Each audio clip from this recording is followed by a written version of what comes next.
Prashant, and in this presentation we will talk about meningitis and encephalitis. In a patient with fever, headache and neck rigidity, if there is no altered mental status, then we must immediately proceed to blood culture and a lumbar puncture.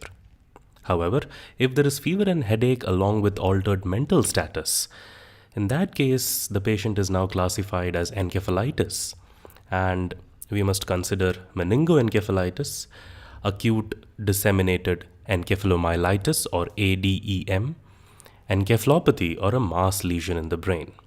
And in this case, we must do a blood culture and start empirical antimicrobial therapy and then proceed to a head CT or MRI instead of a lumbar puncture at first. If the head CT or MRI shows a mass lesion, then this can be managed with medical or surgical interventions.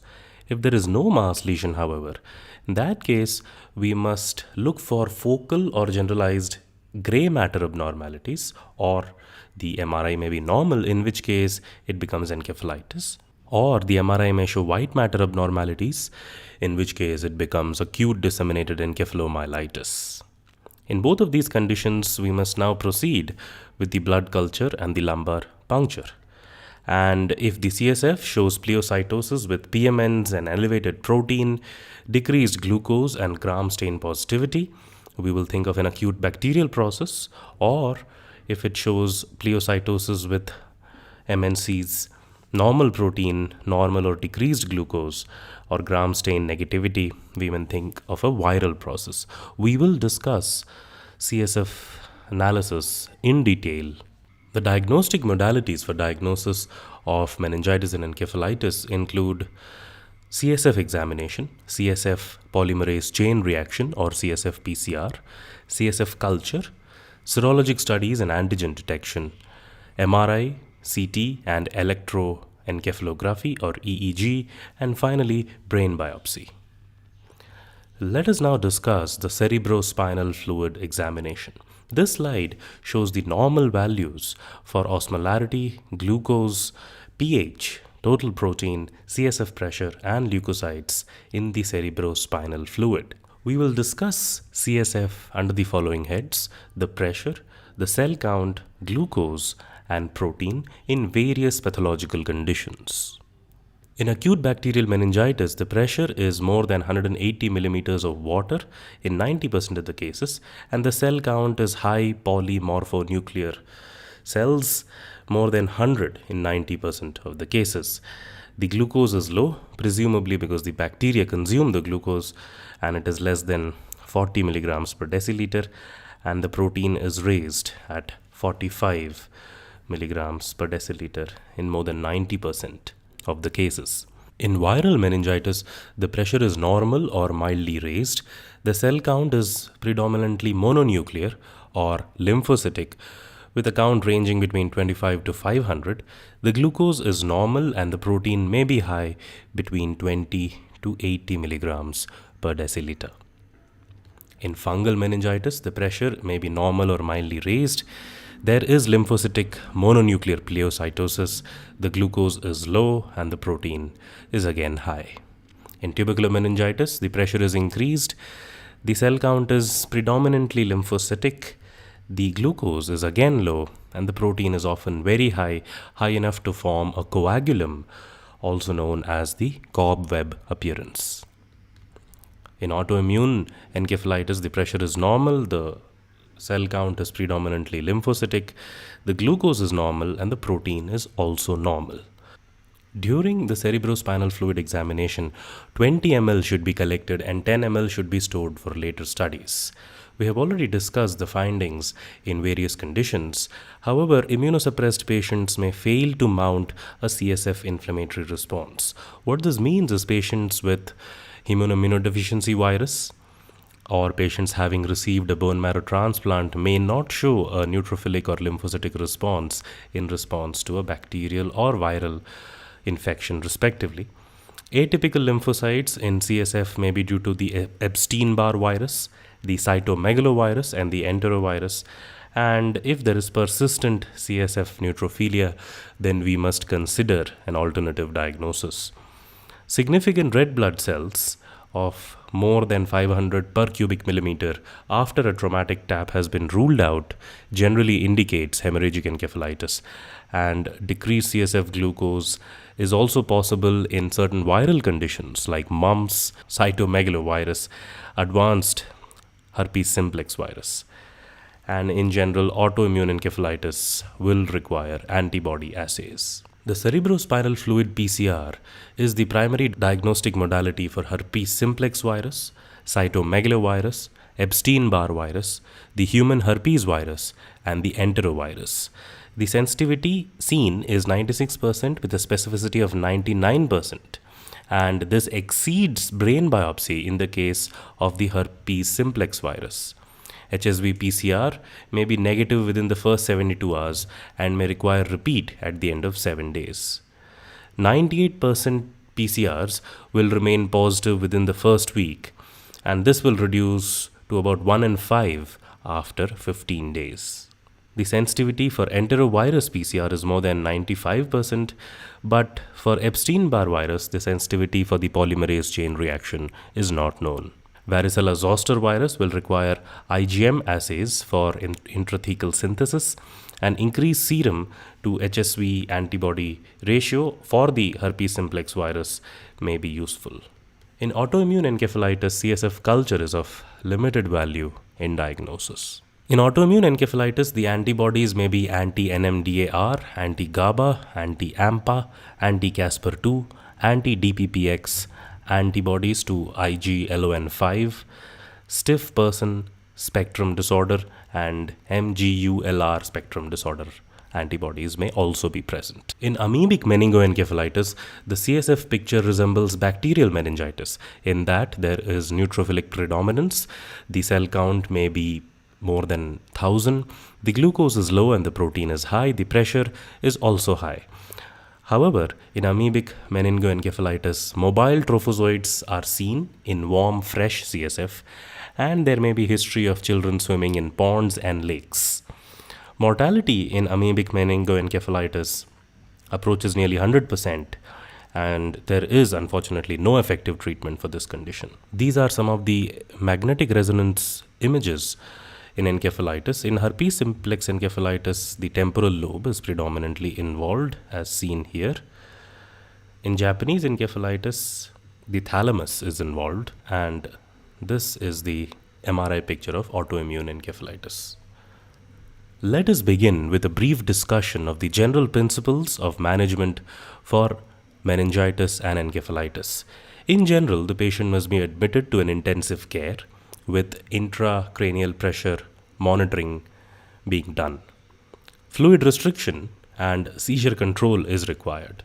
We must observe the patient for aspiration pneumonia, stasis ulcers, contractures, deep vein thrombosis, and infections of indwelling lines and catheters. We will now move on to the management of specific encephalitic syndromes.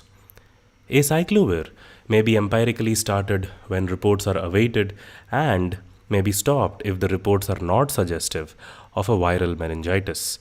The adult dose is 10 mg per kg intravenous every 8 hours for 14 to 21 days, and the dilution of acyclovir must be made to less than 7 mg per milliliter. Elevations in urea and creatinine along with thrombocytopenia and GI distress is common, and acyclovir resistant isolates are not clinically significant as of now. The mechanism of action of acyclovir is as follows. This is a virus along with the thymidine kinase. Acyclovir converts to acyclovir monophosphate, and then inside the host cell it converts into acyclovir triphosphate. This is a schematic diagram of the GNA chain elongation. Acyclovir triphosphate terminates elongation of this chain, which results in impaired viral replication and death. The oral alternatives for acyclovir include famciclovir and valacyclovir, which is given at a dose of 2 grams 3 times a day for 3 months and is generally used after parenteral acyclovir. However, a study based on dementia rating scale, mini mental scale, and the Glasgow coma scale, there was no difference at 12 months when compared to placebo. We'll now move on to CMV related CNS infections, and the treatment of choice here is synthetic nucleoside analog of 2-deoxyguanosine and is active against the cytomegalovirus. It is given at a dose of 5 mg per kg every 12 hours, and granulocytopenia and thrombocytopenia may be dose limiting. Oral prodrug valganciclovir is of limited efficacy in central nervous system infections. The next drug is foscarnet, which is a pyrophosphate analog that inhibits viral DNA polymerase at a dose of 60 mg per kg 3 times a day for 14 to 21 days. And up to 1/3 of patients will develop renal impairment, and reduction in calcium and magnesium and potassium may cause tetany and arrhythmia. The third option for cytomegalovirus treatment is cidofovir, which is a nucleotide analog used to treat CMV retinitis. However, the data is limited for CNS infections and is given at a dose of 5 mg per kg for 2 weeks. And pre-medication with IV fluids and probenecid is required because of hyperuricemia, and nephrotoxicity with cidofovir may warrant dose reduction. We will now move on to the management of encephalitis based on the clinical practice guidelines by the Infectious Diseases Society of North America. For herpes simplex virus, we can use acyclovir. For varicella zoster, we can again use acyclovir. For CMV, as already discussed, we can use ganciclovir and foscarnet. For Epstein-Barr virus, steroids may be beneficial, although this is only class 3 evidence. For human herpes 6, ganciclovir and foscarnet may be used as for CMV. For influenza, oseltamivir is the drug of choice. For measles, we can use ribavirin. For Nipah virus, ribavirin again. For human immunodeficiency virus, we must use the highly active antiretroviral therapy. For the JC or John Cunningham virus, we must plan reversal of immunosuppression. For Bartonella, ciprofloxacin, doxycycline, and Septran may be used. Listeria can be treated with ampicillin and gentamicin. Mycoplasma can be treated with azithromycin, doxycycline, and fluoroquinolones. Whipple's disease can be treated with ceftriaxone, Septran, and cefixim. Mycobacterium tuberculosis is treated with anti-tubercular therapy. Rickettsia can be treated with doxycycline. Coxiella burnetii will require treatment with doxycycline, a fluoroquinolone, and rifampicin. Borrelia burgdorferi can be treated with ceftriaxone.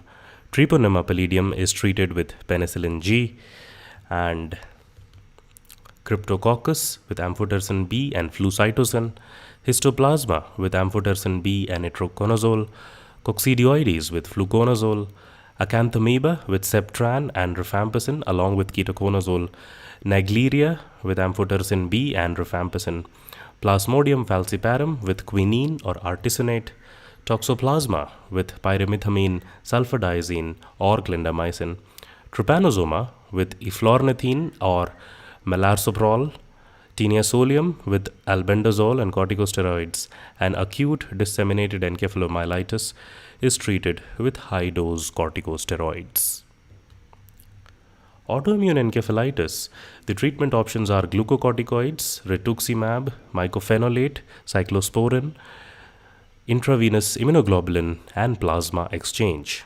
In a patient with unilateral or bilateral mesial temporal hyperintensities or subcortical hyperintensity with or without enhancement on MRI brain, along with a generalized or focal slowing of epileptiform discharges, and an elevated protein, pleocytosis, and abnormal oligoclonal bands, along with antibody testing, we can consider autoimmune encephalitis. Now, we must start this patient on IV methylprednisolone 1 gram per day for 5 days, or we can also give the patient intravenous immunoglobulin at 0.4 milligrams per kg daily for 5 days. And plasma exchange may be considered in patients who have had a severe attack or an incomplete response to steroids. If there is no improvement after IV methylprednisolone, intravenous immunoglobulin, and plasma exchange, we can consider IV rituximab 375 mg per meter square per week for 4 weeks, or IV cyclophosphamide 1 gram IV every month for 6 months. And if there is improvement, we can give the patient oral prednisolone with a taper for 4 to 6 weeks, or oral azathioprine or oral mycophenolate mofetil. That's it for our video on meningitis and encephalitis. We will see you in the next video.